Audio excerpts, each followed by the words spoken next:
Samahan ulit ako sa ating day 3 ng paglalakbay sa kabuuan ng probinsya ng Cagayan. Cagayan River. Ayusin ko lang yung busina ko, walang busina. Nung nakarang gabi tayo ay nakitulog sa isang kaibigan sa Ilagan City, Isabela, at natikman ang specialized na lutong bahay na Mickey. At sa araw na ito, samahan mo ako kung paano natin i-survive ang gabi sa day 3 ng ating rides sa ating North Luzon Loop Diskarte Series. At ayan na naman, boy, nasa buka ng kulong. Andito kami sa out of nowhere. Nagtago kami kasi natakot kami sa thunderstorm. Ang lakas ng mga kidlat. Hindi, naka 10 liters na kami. Ganito ako pag mayroong tumagaan na vlogging dito.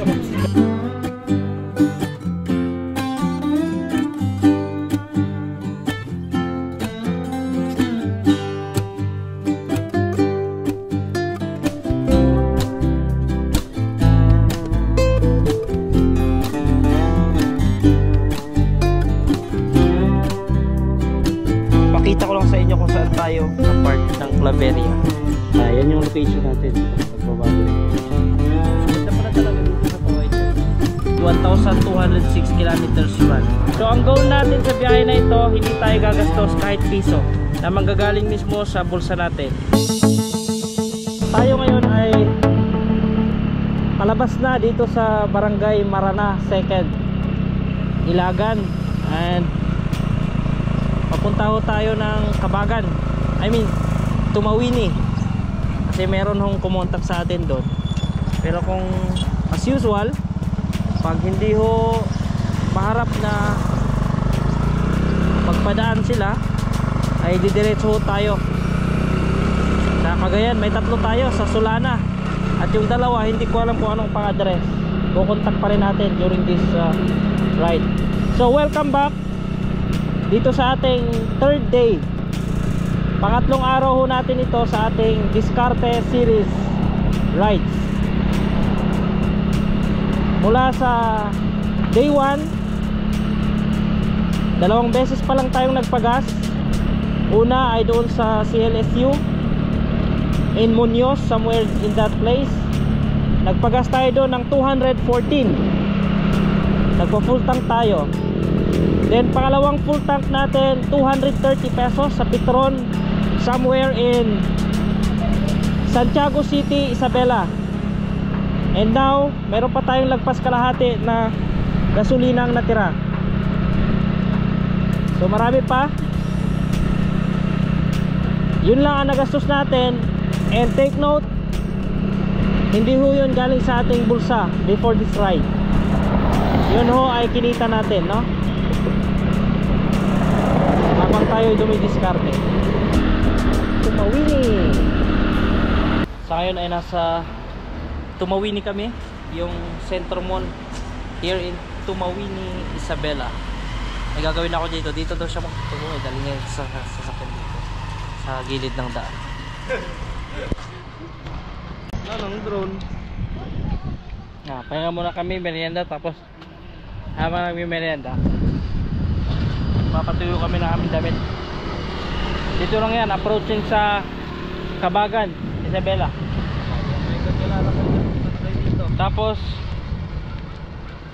diretso kami ng Cagayan, Solana, Cagayan. Tapos na yun sa Tumawini. Yun yung unang ginawa natin sa araw na ito.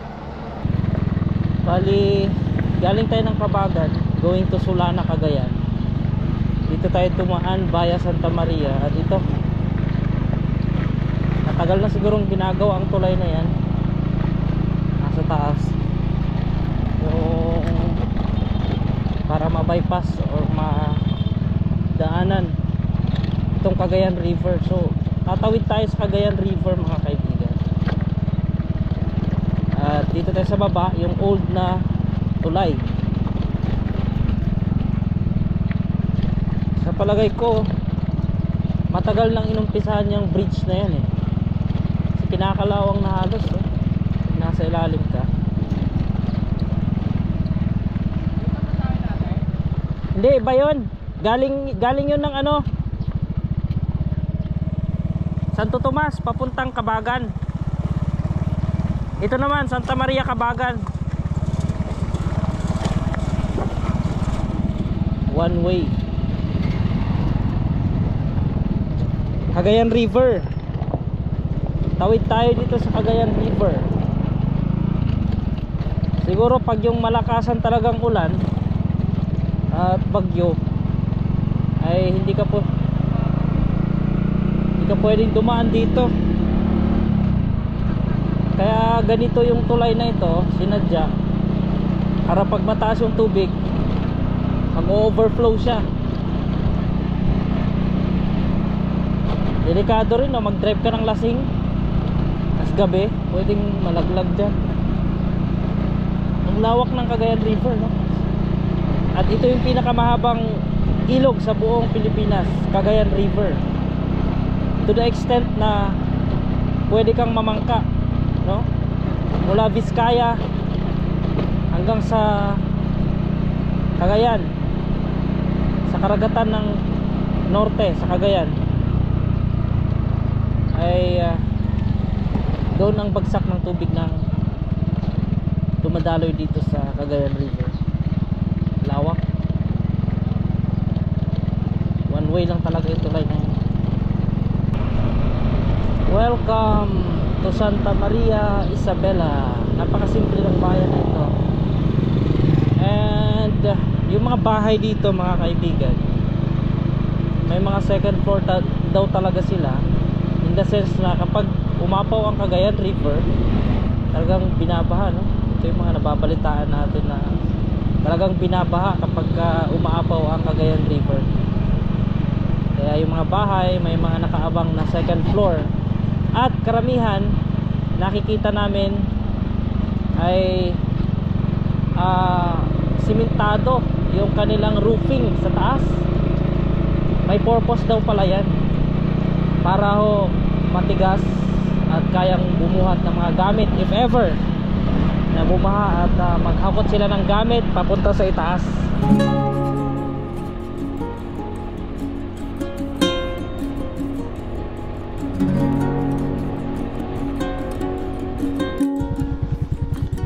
Ayan, napahinto kami rito, mga kaibigan, kasi kakaiba yung lugar na ito. Approaching kami sa Enrile. Di ko alam anong barangay ito. Comment down na lang, mga kaibigan, sa mga taga rito, no, na makapanood nito. Kakaiba. Ang ganda ng ano, para kang wala sa Pilipinas. Ang lawak ng kapatagan, ang lawak ng ano, something na bulubundukin siya. Tapos maraming baka, kambing. Napakaganda. Lagpas lang ng Enrile ito. Ayusin ko lang yung busina ko, walang busina, oh. Ayusin ko lang. Sulana ang aming punta. More or less 10 kilometers lang naman na papuntang Sulana.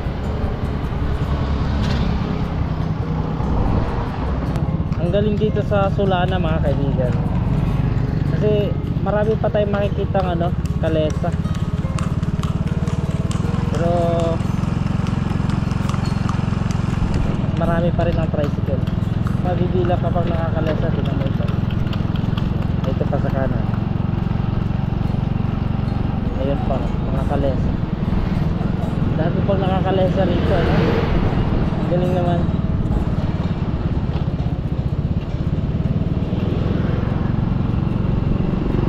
Dito tayo mismo sa looban, sa public market mismo ng Sulana, Cagayan. At yan, andito tayo ulit sa Sulana, Barangay Lana, Sulana. Hinihintay namin yung si Sir, kaso ang tagal niya. Bumili muna kami pagkain sa time na ito. Bumili tayo ng pagkain kasi di tayo nakatapat ng mga nagawa na magpakain sa atin. At yung damit, tuloy ang pagpapatuyo. Next na destination namin, Ballesteros. Malayo yun, galing dito papuntang Ballesteros. Yun na yan.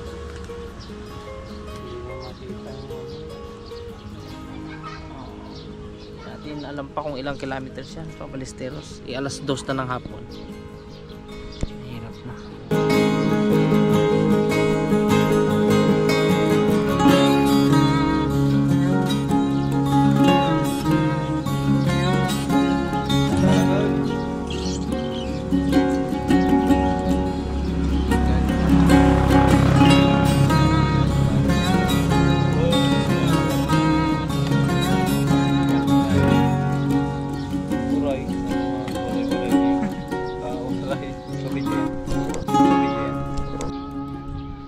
So ayan na nga, di na namin nahintay si Sir. At kailangan na namin mag-move sa Ballesteros kasi that is 100 ilan? 115 kilometers and approximately pinakamabilis na takbo mo is 2 hours and a half. Pero hindi namin kaya yun. Kaya as of now mag-aalas 3 na. Naku, baka gabihin kami doon. Sana marating namin ng mas maliwanag. And we are moving now.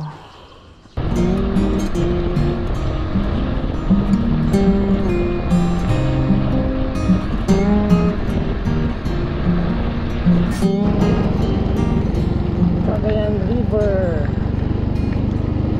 Papunta tayong Abulong. Lawak talaga ng Cagayan River, no?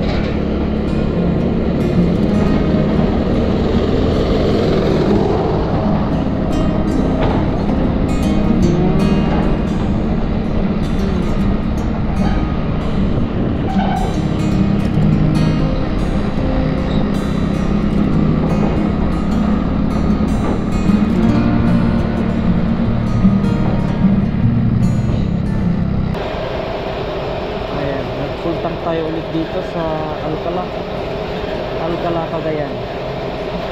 Unleaded is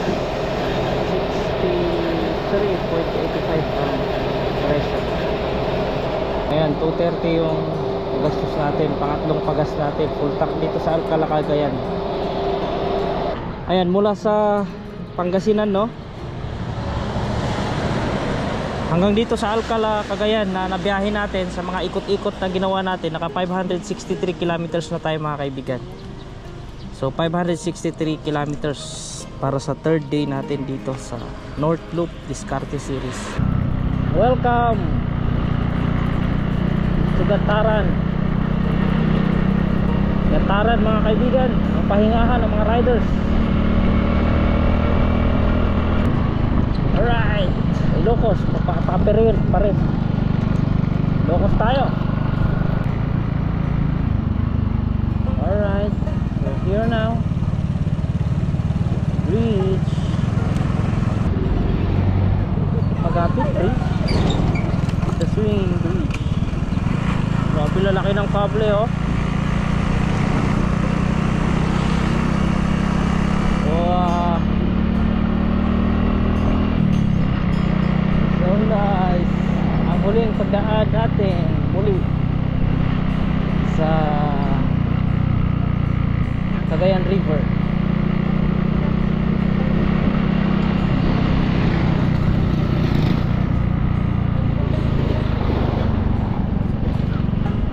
Magapit Bridge.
way down to Ilocos na tayo. Hindi na naman nag-response yung nasa Ballesteros.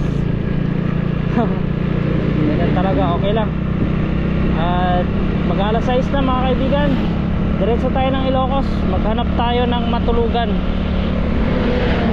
Walang tatanggap sa atin ngayong gabi. Hanap tayo sa tabing ilog, tabing dagat o saan man.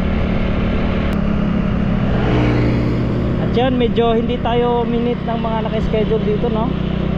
Sa Cagayan. Tatlo sila pero wala di isang nagpa-unlock ng ating message sa kanila kasi nga nagpa-schedule sila eh. Pero wala eh. Okay lang yan, okay lang. At ito ang ano namin, dalangin namin hindi kami maulanan ngayon. Malakas itong ulan na naman kapag nagkataon. Kaya dapat makarating kami ng Sanchez Mira as soon as possible. Let's go! Alright, ito na yung day 3, kinagabihan ng day 3 natin. At dito kami ngayon sa Claveria mga kaibigan.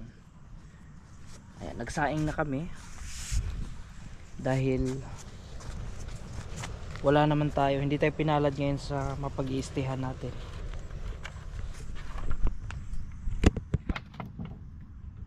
Nag-ano kami dyan, nag-ihaw ng tuyo kanina. Yung isa na. Ito na yung inihaw naman. Ang bango nung inihaw namin. Tapos yan yung kanin.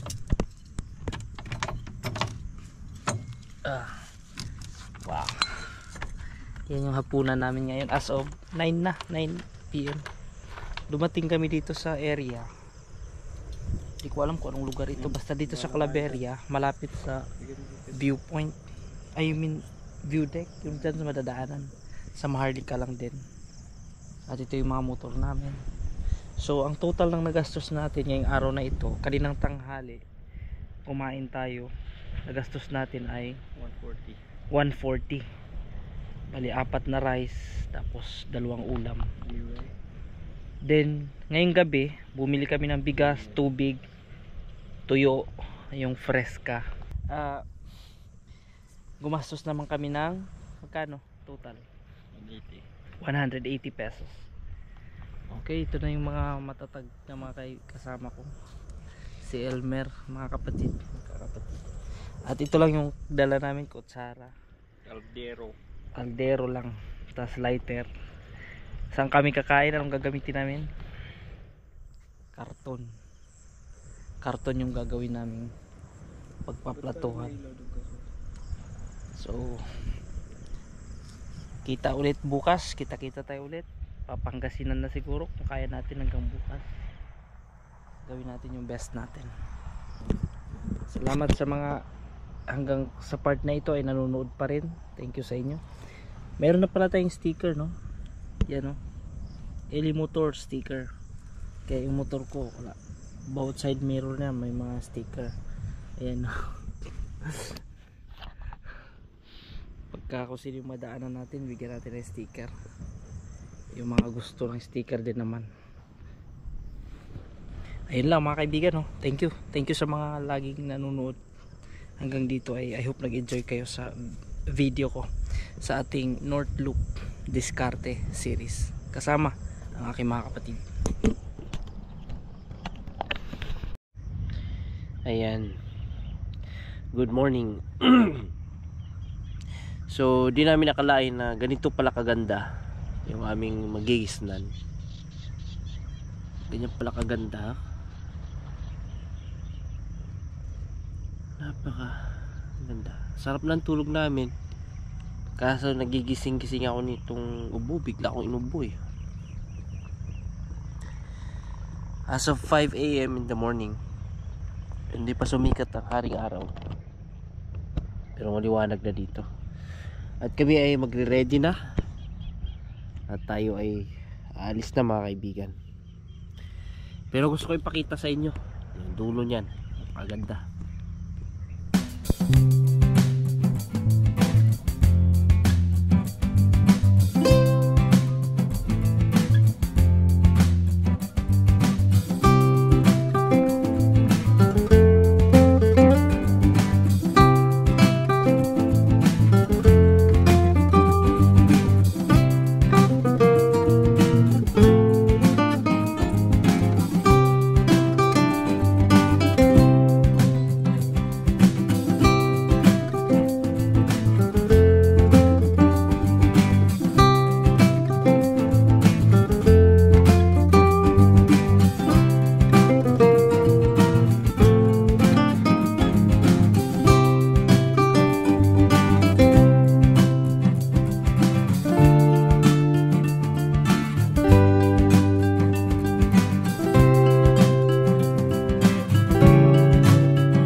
ko sa inyo kung saan tayo na part ng Claveria. Nasa dulo tayo ng Pinas, no? Hindi naman ito actually pinakadulo. Yan yung location natin. Tingnan mo, nagbabago yung position niya. Diba? Yung pangarap ko na makapag-stay dito sa dulo ng Pinas once in my life, and now it happens, mga kaibigan. Yan, no? Nasa dulo tayo. Harap tayo sa Taiwan. Lapit na nga tayo sa Taiwan eh. So, thank you for watching for this part pa rin ito ng ating day 3. See you sa next episode ng ating video, sa pagpapatuloy ng ating paglalakbay dito sa ating North Loop Discarte series. So, ito na yung mga tao. Now, let's go. Thank you. We're moving out now, going down to Pangasinan, and still we are going to travel about more or less 400 kilometers.